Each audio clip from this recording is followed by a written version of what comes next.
man who brought this issue to the forefront of American politics along with me. And we actually met in my office, is it like 20 years ago, Bobby? It's probably 20 years ago in New York. I was a developer, as you probably heard, and I always had very strong feelings about autism and how it happened and where it came from. And he and I don't know, the word got out, and I wouldn't say that people were very understanding of where we were, but it's turning out that we understood a lot more than a lot of people who studied it, we think. And I say we think because I don't think they were really letting the public know what they knew. Thanks as well to the director of the National Institute of Health, Dr. Jay Bhattacharya, FDA Commissioner Dr. Marty McCary. These are great people. Administrator of the Centers for Medicine and Medicaid Services, Dr. Mehmet Oz, and Acting Assistant Secretary of HHS, Dr. Dorothy Fink. So thank you all. Thank you, Dorothy, very much.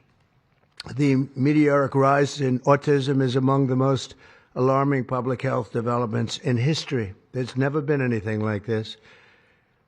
Just a few decades ago, 1 in 10,000 children had autism. So that's not a long time. And I've always heard, they say a few, but I think it's a lot less time than that. It used to be 1 in 20,000, then 1 in 10,000. And I would say that's probably 18 years ago. And now it's 1 in 31, but in some areas it's much worse than that, if you can believe it, 1 in 31. And I gave numbers yesterday. For boys, it's 1 in 12. I was told that's in California where they have for some reason, a more severe problem. But whether it's 1 in 12 or 1 in 31, can you imagine? That's down from 1 in 20,000, then 1 in 10,000. And now we're at the level of 1 in 12 in some cases for boys. 1 in 31 overall. So since 2000, autism rates have surged by much more than 400%.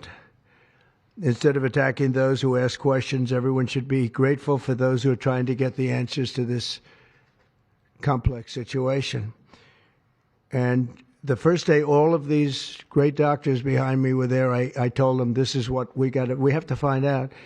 Because when you go from 20,000 to 10,000, and then you go to 12, there's something artificial. They're taking something. And by the way, I think I can say that there are certain groups of people that don't take vaccines and don't take any pills that have no autism. That have no autism. Does that tell you something? That's currently, is that a correct statement, by the way? There are some studies that suggest that, with the Amish, for example. The Amish, yeah, virtually. I heard none. See, Bobby wants to be very careful with what he says, and he should, but I'm not so careful with what I say. But you have certain groups. The Amish, as an example, they have essentially no autism. First, effective immediately, the FDA will be notifying physicians that the use of let's see how we say that. Acetaminophen. Acetaminophen. Is that okay? Which is basically commonly known as Tylenol, during pregnancy can be associated with a very increased risk of autism.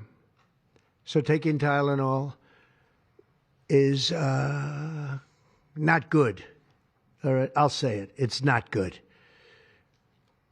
For this reason, they are strongly recommending that women limit Tylenol use during pregnancy unless medically necessary.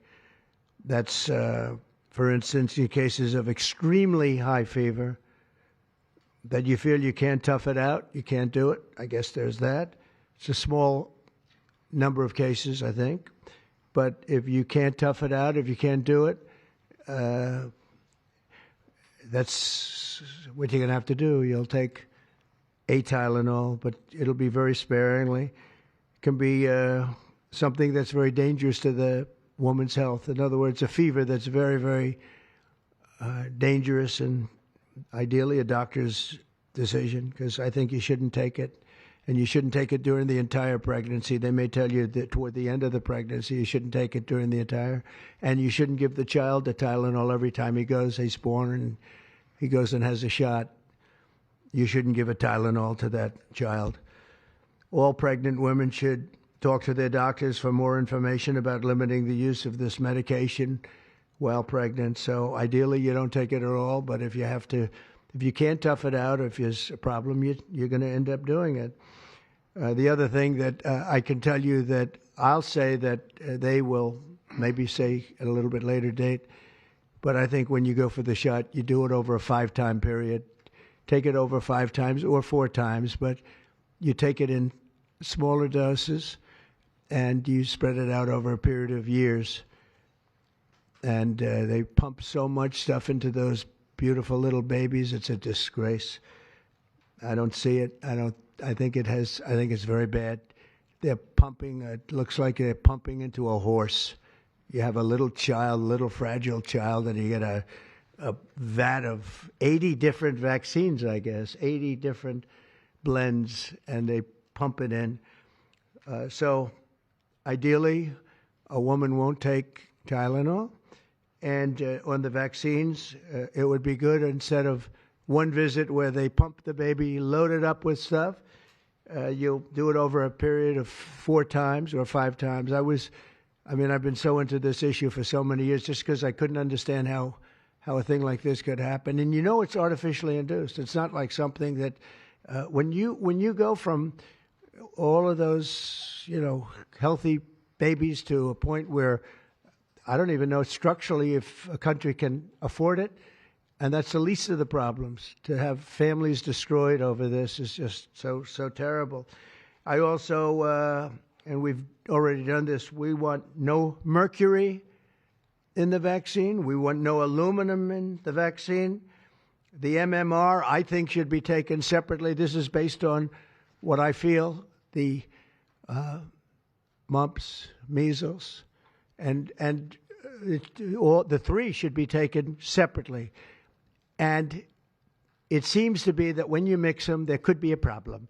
So there's no downside in taking them separately. In fact, they think it's better, so let it be separate.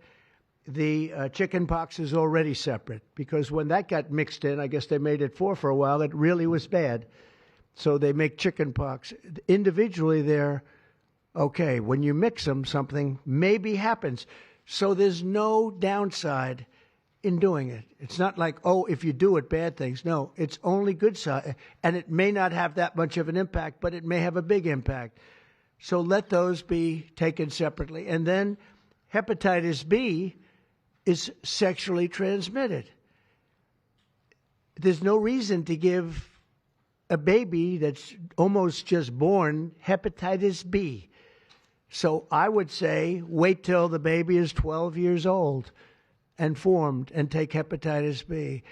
And I think if you do those things, it's going to be a whole different, it's going to be a revolution in a positive sense in the country. The FDA will be updating the label of an existing drug to reflect potential benefits in reducing some autism symptoms. This gives hope to the many parents with autistic children that it may be possible to improve their lives. That's one of the things that I'm very, very happy about. I mean, this was mostly going to be on how not to have the child affected, but we've learned some pretty good things about certain elements of genius that can be given to a baby, and the baby can get better, and in some cases maybe substantially better.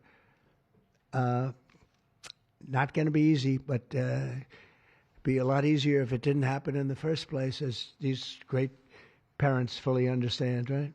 They fully understand. I feel so terribly I have so many friends with autistic children. It's a tough situation. Finally, to help reach the ultimate goal of ending the autism fever, the NIH will be announcing 13 major grant awards from the Autism Data Science Initiatives.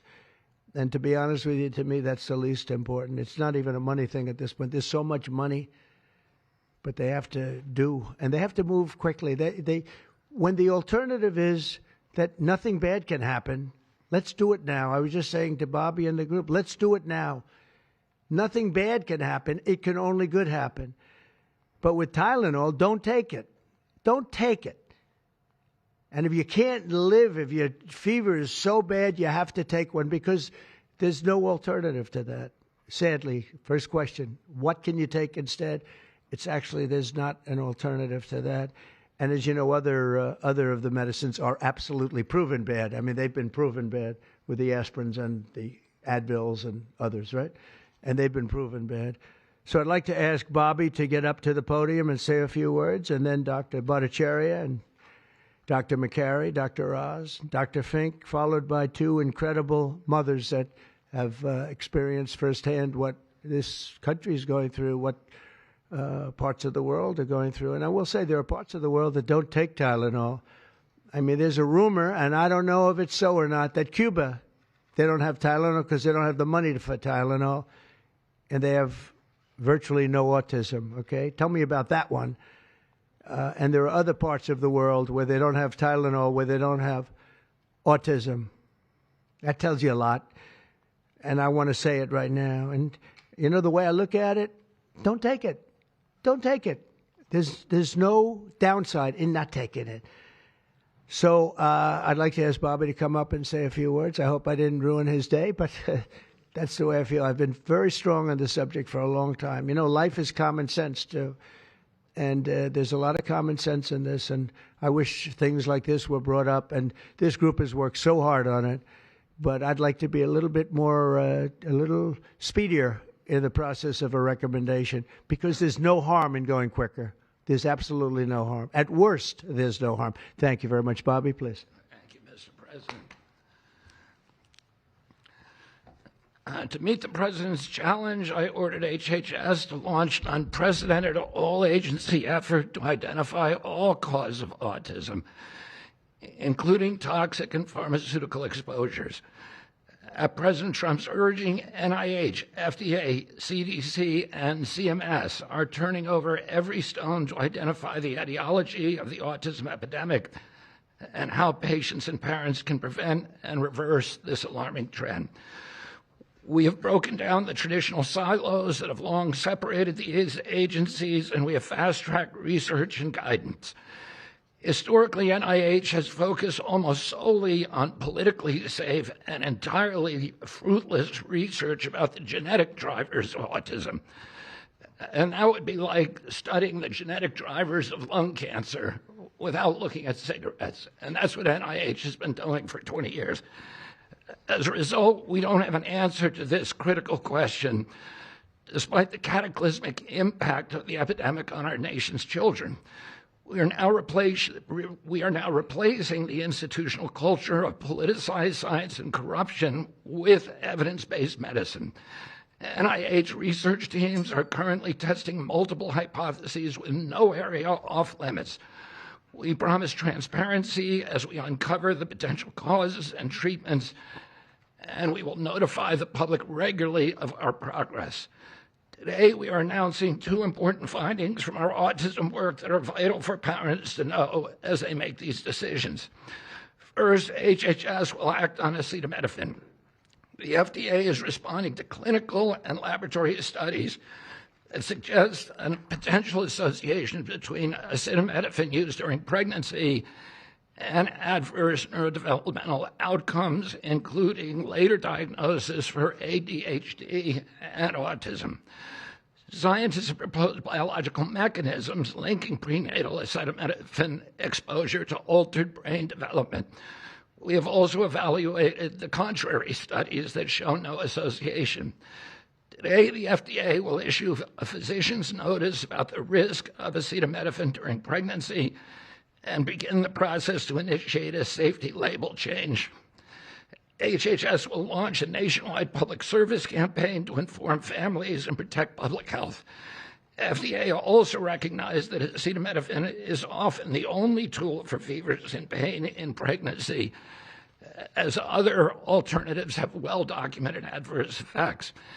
HHS wants, therefore, to encourage clinicians to exercise their best judgment in the use of acetaminophen for fevers and pain in pregnancy by prescribing the lowest effective dose for the shortest necessary duration and only when treatment is required. Furthermore, thanks to the politicization of science, the safety of acetaminophen against the risk of neurodevelopmental disorders in young children has never been validated. Prudent medicine, therefore, suggests caution in acetaminophen use by young children, especially since strong evidence also has associated it with liver toxicity. Some studies have also found the use of acetaminophen in children can potentially prolong viral illnesses. FDA will drive new research to safeguard mothers, children, and families. In addition to a possible acetaminophen connection to autism for pregnant women, infants, and toddlers, our research has revealed that folate deficiency in a child's brain can lead to autism. We have also identified an exciting therapy that may benefit large numbers of children who suffer from autism. Peer-reviewed literature has documented that up to 60% of folate-deficient children with ASD can have improved verbal communications if given leucovorin. I have instructed NIH, FDA, and CMS to help doctors treat children appropriately. Jay will help tell that story, which started with sound science, the kind that restores faith in government. This announcement also represents a historic collaboration between NIH, FDA, CDC, and CMS. We expect this to be the first of many announcements over the coming years that deliver actionable information to parents on underlying cause of autism and the potential paths for prevention and reversal.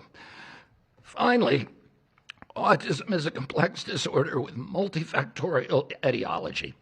We are continuing to investigate a multiplicity of potential causes with no areas of taboo. One area that we are closely examining, as the President mentioned, is vaccines. Some 40 to 70% of mothers who have children with autism believe that their child was injured by a vaccine. President Trump believes that we should be listening to these mothers instead of gaslighting and marginalizing them like prior administrations. Some of our friends like to say that we should believe all women. Some of these same people have been silencing and demonizing these mothers for 3 decades because research on the potential link between autism and vaccines has been actively suppressed in the past. It will take time for an honest look at this topic by scientists. But I want to reassure the people in the autism community that we will be uncompromising and relentless in our search for answers. We will perform the studies that should have been performed 25 years ago. Whatever the answer is, we will tell you what we find. We are researching this issue to all 3 agencies. Jay will discuss one of our research initiatives at NIH. This model of unleashing unbiased, depoliticized, gold standard scientific research and academic freedom to deliver actionable information to prevent and reverse disease will be a model for the framework to deliver similar results for many other chronic conditions that plague Americans. Jay? Thank you, Secretary Kennedy, and thank you, President Trump. Thank you very much. I'm proud to announce today that the NIH has launched the Autism Data Science Initiative to turbocharge autism research, devoting an additional $50 million to the cause of studying autism. Nearly 250 research teams from across the country applied, sent in their applications, and were peer-reviewed by the NIH review panels. The NIH peer reviewers chose the 13 best projects focused on root causes and therapies, with replication and validation studies to guarantee gold standard science. The studies feature a new kind of science called exposomics, where scientists consider environmental and medical factors, nutrition, events during pregnancy, in combination with biology and genetics to answer vital questions about autism. Science like this, conducted in partnership with families and physicians, is the best way to arrest and reverse the autism epidemic. Autism spectrum disorder encompasses a very wide range of symptoms, ranging from mild difficulties with social interactions to profoundly autistic children who experience severe disabilities in speech and behavior. Given this wide range of symptoms across the spectrum, it seems certain that there will be a wide range of biological contributors to explaining the cause. The great thing about the new NIH initiative on autism is that scientists will use rigorous advanced methods in causal inference, machine learning, organoids, and other fresh approaches to the problem. The sharp rise in the prevalence of autism deserves an urgent response by the scientific community. As Bobby said, the NIH has invested a lot of money to study autism over the years, but the research has not produced the answers that families and parents of autistic children deserve, and autistic children themselves deserve. For too long, it's been taboo to ask some questions for fear the scientific work might reveal a politically incorrect answer. Because of this restricted focus in scientific investigations, the answers for families have been similarly restricted, often pointing families to behavioral therapies that don't work for every kid or suggest non-modifiable genetic factors as the cause. But genetics alone can't explain such a sharp rise in autism prevalence over just a few decades, as the President said. In coming months and years, as NIH scientists learn more that can help autistic children and their families, we won't delay. Like scientists often like to do, I can say as a scientist myself, it's really tempting to delay, but but in face of a problem like this, you have to move fast. But we will not delay before telling American people about what we find, and we will win the public trust with transparency and rigor. Already, our broadened focus on autism research has pointed to 2 items that will help families prevent and treat some cases of autism. I'll leave the good news on these 2 items to my close friends and colleagues, Dr. McCary and Dr. Oz. We've been working together closely on this problem for the past 6 months, and our cooperation represents an unprecedented collaboration with Secretary Kennedy's Department of Health and Human Services and with President Trump. I'm delighted to introduce Dr. Marty McCary, Commissioner of the Food and Drug Administration, who will tell you about these announcements of practical help for families with autism. Great, thank you, Dr. Bhattacharya. Mr. President, this is the start of a historic shift in medical culture. This administration is working together to ask big questions about why our nation's children are getting sick so fast. Too often, medicine is doing small little studies, giving us answers we already knew. But we've got to make a difference. You've given us a charge to identify root causes, and we are not going to stop so that we can end the suffering we are watching. And if you've seen a kid with autism, with severe autism, it's hard to watch. Kids get frustrated, they get angry, they can be crying because they want to speak and they can't speak.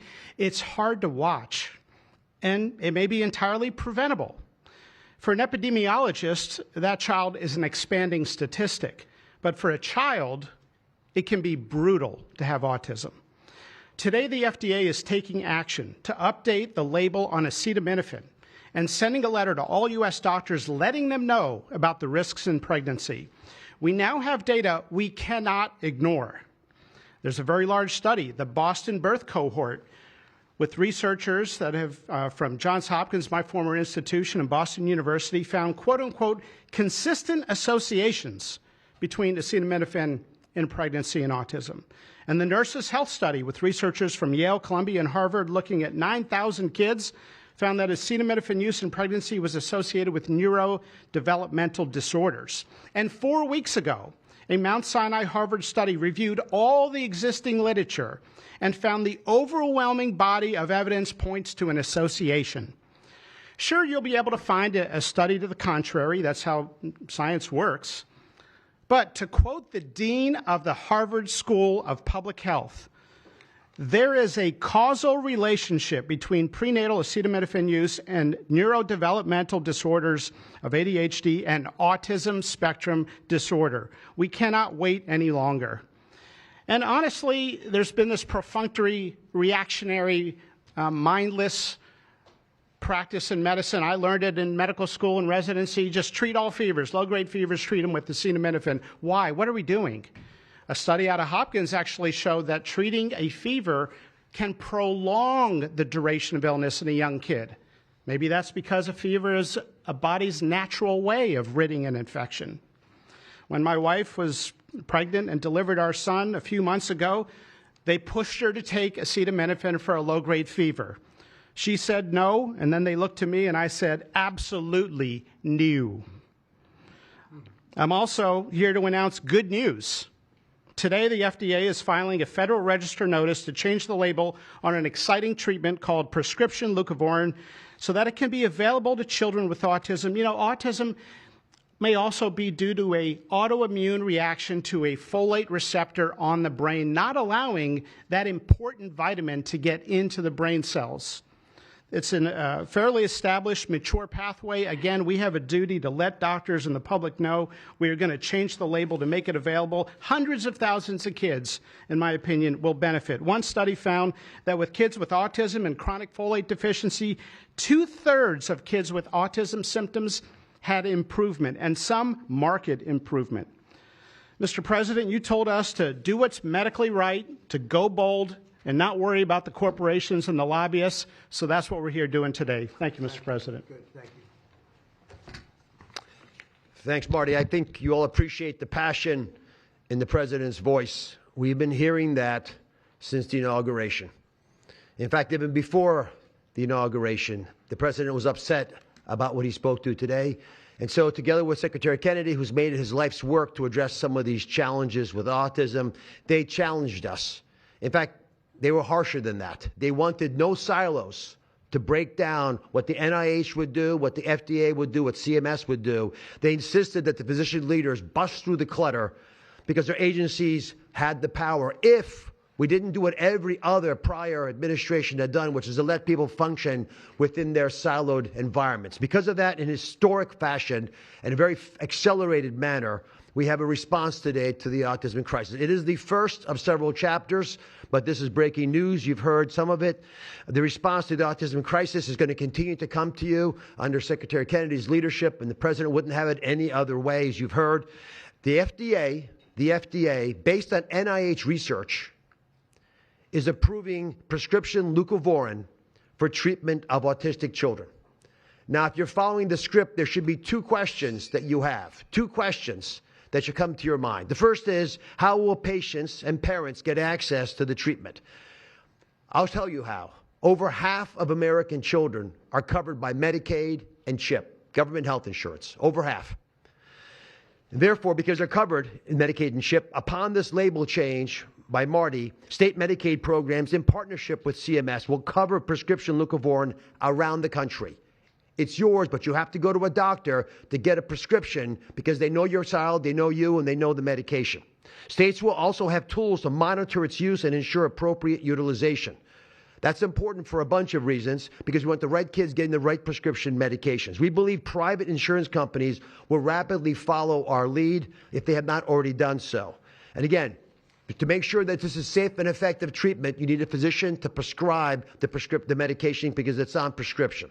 Second big question, how are we going to collect clinical data to answer the big questions that the President's asking and the Secretary insists that we offer? CMS is also issuing guidance to convene states and existing research networks to support NIH and FDA in their research efforts of prescription leucovorin, while also maintaining the privacy of all patients, all health information of our beneficiaries.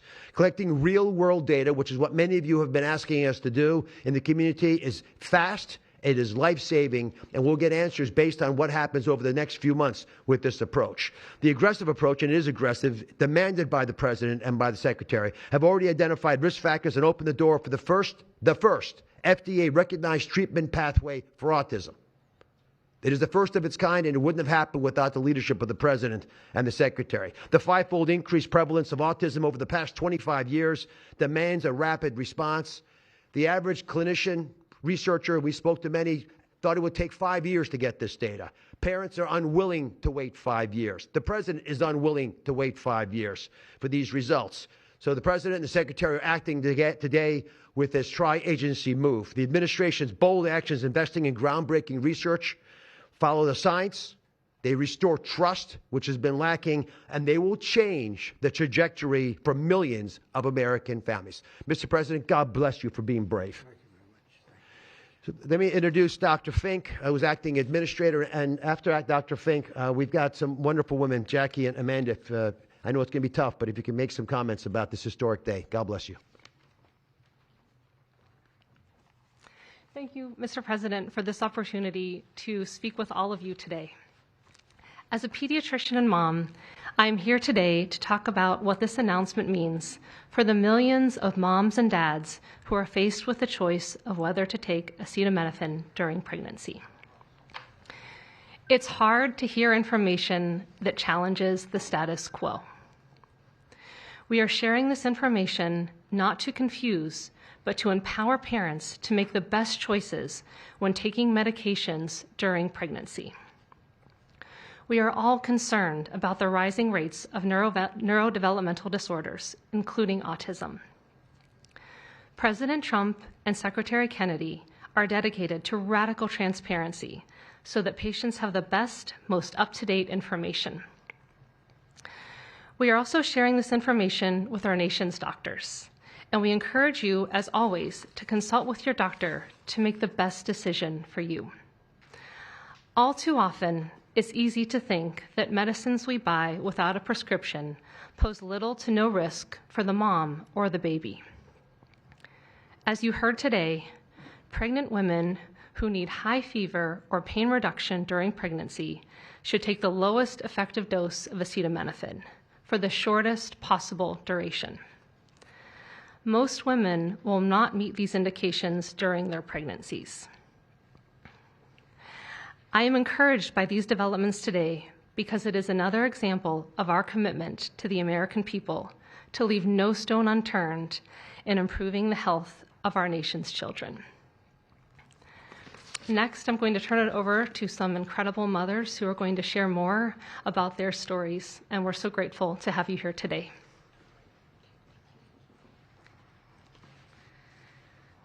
Thank you. Thank you, Mr. President and team, for all your work. This is an historic day, and I'm thankful to be here. I have a son who's 5 who is profoundly autistic, and you've probably heard if you've met one autistic child, you've met one autistic child. It's a spectrum, which I don't think the spectrum is helpful, but that's another conversation. He is an amazing little boy, a blessing from God. He's marvelous. He can count to 1,000. He knows all of his letters and the sounds they make and a word for each one. But he also has a lot of obstacles. He is nonverbal. He can say those numbers and letters, but there's no communication. Unless you've lived with profound autism, you have no idea. You have no idea. He, like you said, he will get frustrated because he can't speak. It's not even that he can't speak. Sometimes he just doesn't understand what I'm saying. He understands the word no, but he doesn't understand the why behind the no. And that's a huge part of discipline. That's the discipline. So it's very hard to discipline a child with autism, so you have these behaviors. And it's a very hopeless feeling.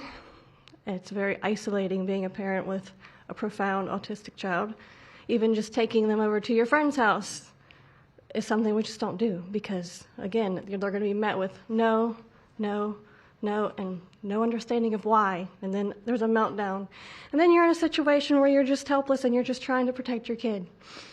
So it's just better not to do it. You learn your limits, and it's been really hard. This is amazing that we're here today. And no one has been able to point to anything to say this is what caused it, and you can't point to that and say it didn't cause it. I have no idea. I'm completely open. I'm not blaming anything, but I'm open to the discussion and the fact that there's work being done to find answers. I'm very grateful. I was already excited to vote for Mr. Trump anyway, Mr. President, but when we got word of RFK doing his work, I was ecstatic. I could not wait for this work to be done, that somebody would try to find us some answers. I'm just very grateful. I pray for my son every day and hope that he can get the help that he needs. And just thank you. Thank you. Thank you very much. Thank you, Donna. You take care of yourself. Thank you.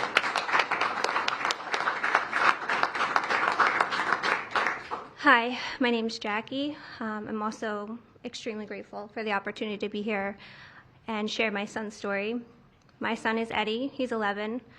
He's on the opposite end of the spectrum from what Amanda just explained. He's considered high functioning.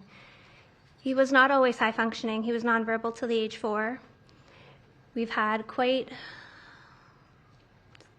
a hard time to get to the place where we are today.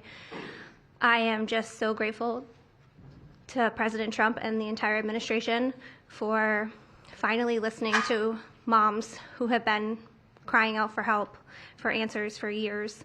I've met so many other moms with children on the spectrum in the 9 years since my son's diagnosis, and they all have very similar stories, and they've all just wanted somebody to listen, to not ridicule them or look at them like they were the crazy people. It's hard when you don't have doctors that take the time to really listen and find out when the change happened and what change happened. And it's just, I've been praying for this day for 9 years, and I'm so thankful to God for bringing the administration into our lives. And I'm speechless. This day is a day I never thought would happen. I thought that we would never have an administration that was courageous enough to look into things that no prior administration had. So I'm just here to express my gratitude, and I am looking forward to what comes from this, and hopefully we just get more answers. So thank you. Thank you very much. So I just want to say acetaminophen is basically Tylenol, essentially, because I noticed that term is used throughout this conference. So it's essentially Tylenol. And I just recommend strongly that you don't use Tylenol unless it's absolutely necessary. I understand it's maybe 10% of the women that are pregnant are, would perhaps be forced to use it. And that would mean you just can't tough it out. No matter what you do, you can't tough it out. So that's up to you and your doctor. But there's a very strong recommendation, maybe stronger from me than from the group, because they're waiting for certain studies. I just want to say, I want to say it like it is. Don't take Tylenol. Don't take it. If you just can't, it's just fight like hell not to take it. There may be a point where you have to, and that you have to work out with yourself. So don't take Tylenol. Other things that we recommend, or certainly I do anyway, is, and it's so important to me to see the doctor 4 times or 5 times for a vaccine. Don't let them pump your baby up with the largest pile of stuff you've ever seen in your life going into the delicate little body of a baby. Even if it's 2 years, 3 years, 4 years, you just break it up into, I would say 5, but let's say 4 visits to the doctor instead of 1. And certain things I think you should do. We've already taken out and are in the process of taking out mercury and aluminum now. You know what mercury is. You know what aluminum is. Who the hell wants that pumped into a body? And there were rumors about both of them for a long time. But we're having them taken out. We're having them taken out of the vaccines. Hepatitis B, again, that's sexually transmitted. And we think you should wait. I think you should wait till 12. I'm making these statements from me. I'm not making them from these doctors, because when they talk about, different results, different studies, I talk about a lot of common sense. And they have that too. They have that too, a lot. But I recommend the hepatitis B. Take it at 12. Sexually transmitted. You don't have to give it to the baby when the baby's 2 years old. And there are a lot of theories on that, but not when they're 12. Doesn't seem to be a problem at all. The MMR and the chickenpox. Chickenpox has already been broken out. It's a singular shot. But the MMR is not. And I've heard for years that there's a problem with it. But they say that there's no problem if you do each shot separately, not put together. So an MMR, go out and do it separately. Don't take Tylenol. Don't give Tylenol to the baby after the baby's born. Every time the baby gets a shot, the baby gets a shot. They say, here, take a cup of Tylenol. I've heard that for years. Take Tylenol. Don't take Tylenol. Don't have your baby take Tylenol. Now, Tylenol is fine for people that aren't pregnant, that aren't in the situation that we're talking about. One very specific situation if you're pregnant, don't take Tylenol. When you have your baby, don't give your baby Tylenol at all, unless it's absolutely necessary. Don't do it. Break up your visits to the doctors. Break them up. Do it in 5 if you can. Now, it's inconvenient. It's inconvenient. Oh, you got to have to go back another year later. You're going to go back each year for 4 years, 5 years, 3 years. Just break it up. Break it up, because it's too much liquid. Too many different things are going into that baby at too big a number. The size of this thing, when you look at it, it's like 80 different vaccines and beyond vaccines, and 80. And you give that to a little kid. I mean, I can tell you that I had a woman who worked for me, a beautiful, wonderful woman, worked in Trump Tower, and she had the most perfect child. Beautiful, just perfect. And I remember this little blonde-haired boy running around the lobby of Trump Tower, so healthy and so vibrant. And I said, that's great. And one day I came in and she was crying her eyes out behind the counter. She worked at the front desk. She was crying her eyes out. I've never, as much as I've ever seen anyone distraught, she was. I said, are you okay? What happened? My boy, I've lost my boy. What does that mean, your boy? My boy, you know him, sir. You've seen him grow up. He was so beautiful. And I took him for a vaccine, sir. And he developed this unbelievable, I think she said 107, 108. You know, it goes well beyond when this happens. It goes up to 106, 107, 108. You know, we hear 105 and you're in trouble, but it just goes up to a level that you never hear about, but it goes up very high. And it's fried. They get fried. She said, I took him, he developed an unbelievable temperature. And I've lost him, sir. He's gone. And then I saw the boy. It was so tragic to see. That was the following day. After the vaccine. And I've seen it 2 other times, and I think 3 other times, but 2 other times, where they go to the doctor and they get the vaccine, they get the shot. The kid is, badly hurt. Let's be nice, badly hurt. And just do it. Break it up into 5, break it up into 4, break it up into 3 if you have to, but go to the doctor 4 times instead of once, or 5 times instead of once. And for some reason, they insist that you put it all into the body, and maybe that's the drug companies that make more money that way. Maybe it's the doctors because they don't want to be, doing this so much. Maybe it's the doctors. They get maybe more money. Who the hell knows what it is? Don't do it. Get them broken into 4 or 5 visits. Do it 4 or 5. That means you have 20%, 25% what you're putting into the baby's body. It can only help. And the other things I told you about, just the word tough it out. It's easy for me to say tough it out, but sometimes in life with a lot of other things you have to tough it out also. Don't take Tylenol. Don't give Tylenol to the baby. When the baby's born, they throw it at you. Here, give them a couple of Tylenol. They give them a shot. They give them a vaccine. And every time they give them a vaccine, they're throwing Tylenol.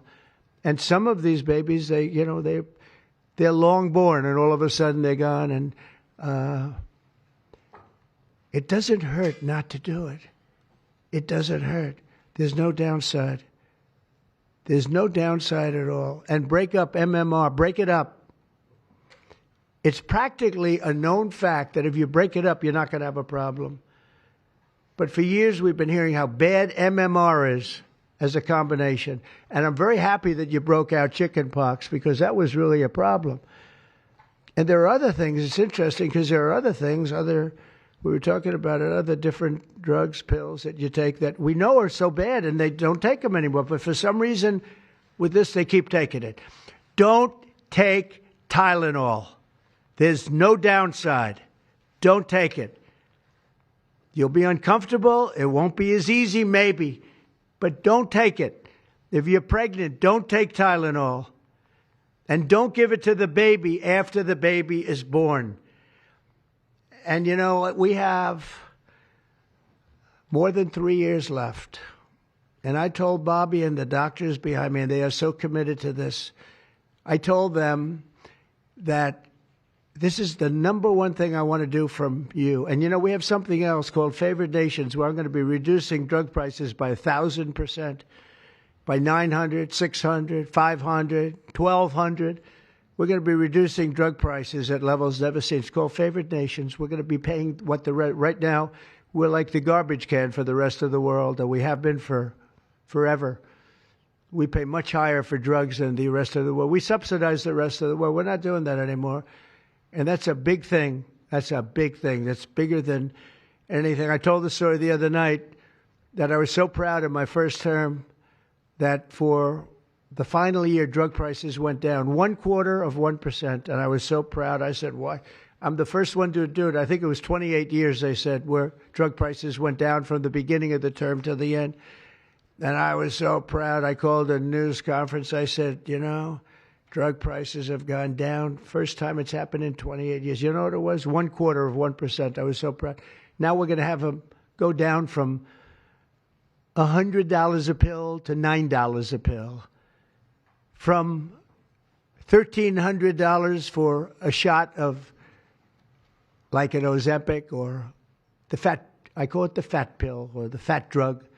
Sometimes it works, I guess, for people. The ones I've seen, it hasn't worked so well. I got a lot of friends, they're fat. They said, yeah, I lost some weight. I said, you don't look it to me. But they paid $1,300, $1,200, and they go to London and they pay $88. And they call me, they go, what's this all about? We're subsidizing the rest of the world stupidly because there are a lot of stupid people in this country running things. And how big is that? But to me, that's nothing compared to autism. I see that gorgeous boy. I have a big present for him in the back. You know, you bring him back. We're going to bring him into the Oval Office. I have the best present he's ever going to get, okay? A big one. I saved it for you, okay? Because I heard you were coming. Look how beautiful he is. So that's it. There's nothing much to say. Don't take Tylenol if you're pregnant, and don't give Tylenol to your child when he's born or she's born. Don't give it. Just don't give it. And we're going to have, I think, really, if you do all the things that I say, break it up. Just break it up. Break up the shots with the doctor. MMRs, as I told you, separate. Chickenpox already separate. You do these things. I'm telling you, I want to, when I leave office, I don't want to have, it's going to be the kind of number that we're hearing where it's 1 in 32 or 1 in 10, because I've heard 1 in 10 also. And in California, it's really bad. I want it to be, let's get it back to maybe 1 in 10,000 or 1 in 20,000 or maybe none in 20,000. And the only way you're going to do that, because this is artificially induced. This is induced by something. You don't go from 1 in 20,000 to 1 in 10,000, then to 1 in 10. That means you're taking something and something's wrong. And I feel very certain, and I know I'll be criticized. Someday they'll look back and they'll say, well, it wasn't, but I think it will. I think we're going to have a tremendous, this is the most important thing. There's nothing more important than me. We cured inflation that Biden gave us. He gave us so much inflation, the biggest ever in history. We got inflation done. We brought prices down. We gave you the largest tax cuts, all that stuff. It doesn't mean a thing compared to what we're doing today. This means everything. So we're going to save a lot of children from a tough life, really tough life. We're going to save a lot of parents from a tough life. Okay, how about a few questions? Let's just make it on this subject. This is so beyond as a subject that I'd rather not talk about, some nonsense on the economy. And I will say this, the economy is unbelievable. The stock market just hit another record high and all that stuff. This means more to me. Yeah, please. Mr. President, I have one on your announcement, one on vaccines that's also related. Yes. Why do you think we haven't heard more previously about the tie to autism in acetaminophen? Nobody knows. I don't know. Not only that, when you say it, you get attacked. I was saying something similar, not as strongly, because now facts are on our side. But I was saying it with Bobby 20 years ago, and I was attacked. I said, whoa, what was that all about? I had no idea. You get attacked. I don't know. The medical community, the drug companies, doctors. I don't know what it is.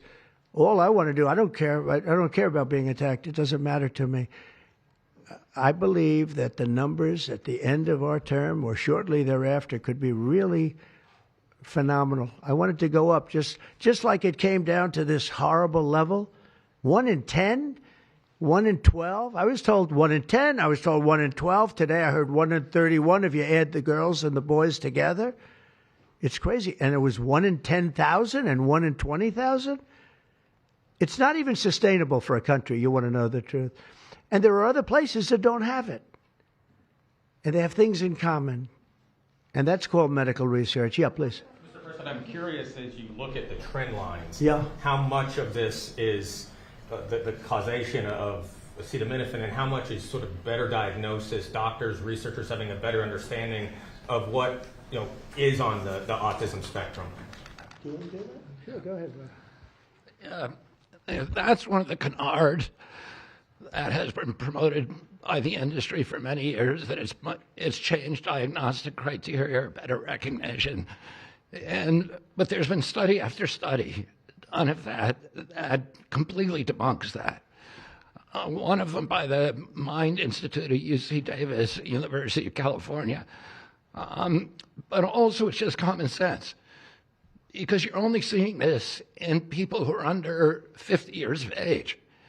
If it were better recognition or diagnosis, you'd see it in 70-year-old men. I've never seen this happening in people my age. I've never seen a case of full-blown autism, and that means profound autism. I want to be very careful. Head banging, stimming, toe walking, nonverbal, non-toilet trained. I've never in my life seen a 70-year-old man who looks like that. You're only seeing it in the kids. It's an epidemic. Thank you, Mr. President. I was hoping that you could clear up confusion for moms and dads across America, many of whom voted for you. There's a statement that was put out by the American College of Obstetricians and Gynecologists, and in their statement, they write, acetaminophen remains a safe, trusted option for pain relief during pregnancy, and that's at odds with what you said and with what many of the experts say. How do you clear up this confusion? That's the establishment. They're funded by lots of different groups. And you know what? Maybe they're right. I don't think they are, because I don't think the facts bear it out at all. They're fighting for something that, in my opinion, they shouldn't be fighting for. But here's the thing. There's no downside to doing, other than a mother will have to, as I say, tough it out a little bit. There's no downside to doing this. It's not like, oh, if you do this, you're going to die. There's no downside. There's no downside to going over a 4-year or a 5-year period or a 3-year period, or even if you space them out for 6 months, you space it out. There's no downside. And that's why I will say the gentlemen behind me, they have very strong views, and they feel that we're right, but they'll have more research done over the next 2 months. I said, well, 2 months is a long time. A lot of people could be saved, and there's no downside to doing it. Everything I said, there's no downside to doing it. It can only be good. And I think you're going to see very good results. That's establishment stuff, and we've been reading that about a lot of things for years. And you know what's happened? We've gone from 1 in 20,000 to 1 in 10,000 to 1 in 32 to 1 in 10. Think of it. 1 in 10 or 12 or 1 in 31. Think of it. 1 in 31 people, young kids, get autism? What is it, Jeff? My question is about leucovorin. You mentioned that as part of your plan. That is also a chemotherapy treatment. Have you been in touch with the drug companies to increase production about that? And I'm going to throw in my follow-up at the same time. Dr. Oz mentioned that this will be available with CHIP, children who are on CHIP. But the big beautiful bill reduced funding for CHIP and Medicaid by $1 trillion over the next 10 years. Are you concerned that that will impact your ability to get this drug out? I'll explain it to you in a second, but please go ahead. Thank you. Thank you. Leucovorin is not a chemotherapy, but it is a vitamin given with chemotherapy sometimes. And the idea here is that the folic acid receptor in the brain is blocked by some antibody response. It might be 20, 40, 50% of kids with autism. And leucovorin will bypass that blocked receptor. And that's why so many doctors are probably seeing so much clinical improvement on kids with leucovorin. So are you going to increase production? Yeah, we've been in touch with the companies, and they are prepared to ramp up production. And we actually talked to them about a month ago. And on your second part of your nasty question, the number is that the great big beautiful bill, which is the greatest, I think one of the best things ever passed in the history, with the tax cuts and regulation cuts and all of the things it does, no tax on tips, no tax on Social Security, no tax on overtime, all of it does. It also gives $200 million, as just explained by Dr. Oz, and I'd like you to explain that to exactly what you're saying. The Big Beautiful Bill actually increases Medicaid spending projected over the next 10 years by $200 billion. There's also a $50 billion rural health transformation fund, which will allow a lot of these programs to get in the rural parts of the country that the president and Congress are handing to governors to start distributing. Those grants have already gone out. The money will be allocated by the end of this calendar year. And I want to point out that the ability of NIH to do research that feeds and hands the ball to the FDA, which then can change labeling to allow Medicaid programs in states to fund this program, will ensure that the things that President Trump and Secretary Kennedy desire are financially affordable for the families around America. You mentioned CHIP, sir. That's why I asked that question. You mentioned that CHIP would fund this for children. But most of the kids are on Medicaid, probably 43% on Medicaid, another 8-10% on CHIP. And all the programs in general are being evaluated. Most of what the One Big Beautiful Bill was seeking to do was to remove fraud, waste, and abuse. But the programs themselves should stay financially intact for the people for whom they were designed, and in this case, for children. And the only thing we cut, so that's $200 billion positive. The only thing we cut was for fraud, waste, and abuse, of which there was a lot in this country, and nobody minds that. Yeah, please. Mr. President, you said that there is no reason to give newborn babies hepatitis B vaccines. But hepatitis B can be contracted not just through sexually transmitted diseases, it can come from needles to open wounds.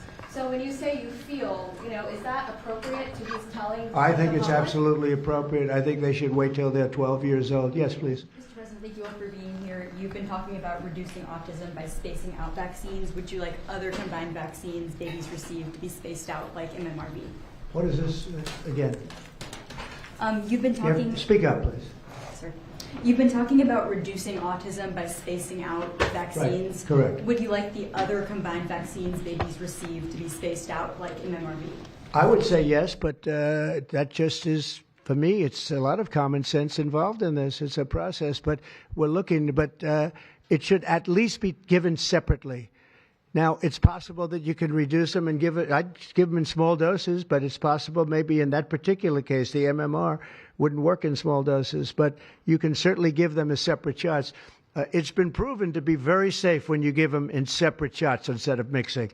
So I don't think there's any reason to do that. Do you agree with it?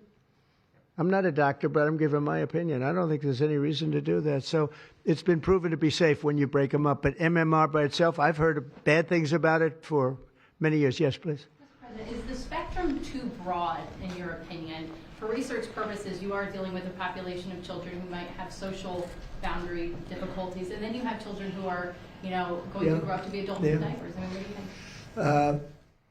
We don't know how broad the spectrum is. We don't know exactly where it starts and where it ends, but we do know what we're going through. We're going through some very serious trouble, and we know autism. I mean, it could be bigger, it could be small, a little bit smaller, but the number is unacceptable. And the number, the way it's come down, because the spectrums remain the same, the number, the way it's come down is just unacceptable, meaning come down to that level of 1 in 10, 1 in 12, 1 in 31. Mr. President, medical professionals. Go ahead in the back. Mr. President, this question is more directed towards Secretary Kennedy. It was talked about that we're just kind of finding out about the fact that babies are affected this way. Is there a concern that information is being suppressed right now within HHS, and could an investigation perhaps be launched seeing any more information? Well, I think information has been really not given out very freely over the years, absolutely. And I think that's by drug companies and maybe doctors, but I certainly think that over the years. I think this is a different group. We have a lot of information. And that information, I mean, it's the information that we have that we're making these statements. And I'm making them out front, and I'm making them loud, and I'm making them strongly not to take Tylenol, not to take it. Just don't take it unless it's absolutely necessary, and there's not too many cases where that will be the case. And again, what's the worst? The worst is nothing can happen. It's very positive. That's a positive thing. But I don't believe I don't actually believe that's possible. I think the results are going to be amazing. I want to see amazing results by the time I leave this beautiful building. And I will consider this, I believe, with the wars, I've stopped 7 different wars. I've saved millions of lives. I've done a lot of things. This will be as important as any single thing I've done, because I know ladies, beautiful ladies just like this that are going through the same thing, and it's not easy. And I admire you for being able to do it. But I admire him, too. I wish I had a face that looked like that. If I looked like him, I would have been president a long time ago. Is widely used in other countries, too. As you make this announcement, do you expect your decision may affect I other hope they countries? follow it, yeah. I hope they follow it. Yeah, other countries are, sell Tylenol. Some countries don't. I mean, I hear Cuba. Now, again, you'll have to check this out. But I hear Cuba doesn't have it because it's very expensive. And they don't have the money to have it, or they don't want to spend the money to have it. They don't have Tylenol. And I hear they have essentially no autism. So you'll have to check it out. Yeah, Brian. Medical professionals have warned for decades. I said, no, not you. You're CNN. You're fake news. Go ahead, Brian. Thank you, Mr. President. I want to go back to the Amish community, if I can, just for a second. I recently saw a man from Minnesota, an Amish man from Minnesota, on a podcast, and the host asked him what the rates were for like ADHD and autism, and he had no idea about ADHD, didn't know that it existed, and certainly didn't know of any cases. What are they doing? It doesn't exist with the Amish community, and they don't take all of this junk. It doesn't exist. That tells you, doesn't that tell you? That's like certain countries where it doesn't exist and they don't take it. Would you like to make a comment about that, Mark? The Amish population, a very mixed group. So there's a subset that take vaccines, a subset that does not. And we know they have very low rates of chronic disease all across the board. Please. Thank you, Mr. President. Should the establishment media show at least some openness to, trying to figure out what the causes of autism are? I wish they would, yeah. And why are they so closed-minded? Well, look, it's not only the media, in all fairness, it's some people. When you talk about vaccines, they go crazy. And, I'm a big supporter of vaccines. I got a certain vaccine approved in 9 months that would have taken from 5 to 12 years. I'm very proud of it. A lot of people think it was one of the greatest things I've done, and some people think, mostly Republicans, actually. I'll tell you, the Democrats think it was, they think Operation Warp Speed was one of the greatest things any president has done, any president.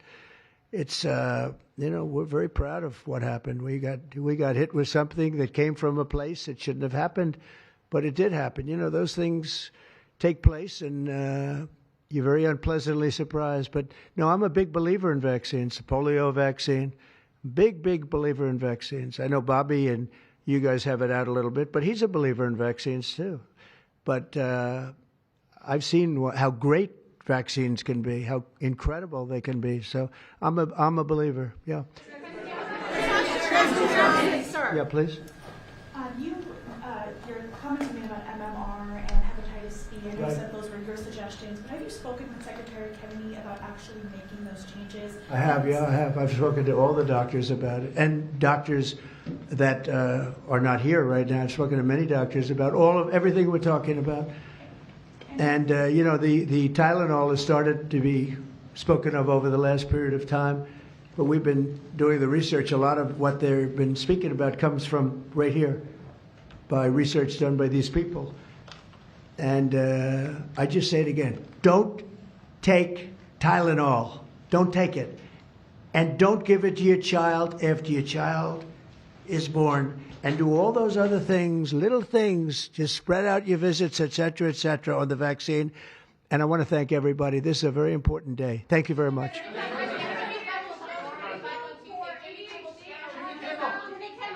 Will you meet with the Democratic leader, sir?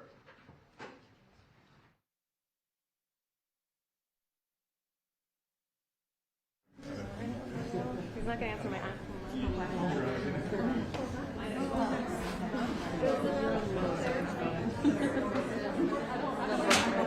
Lost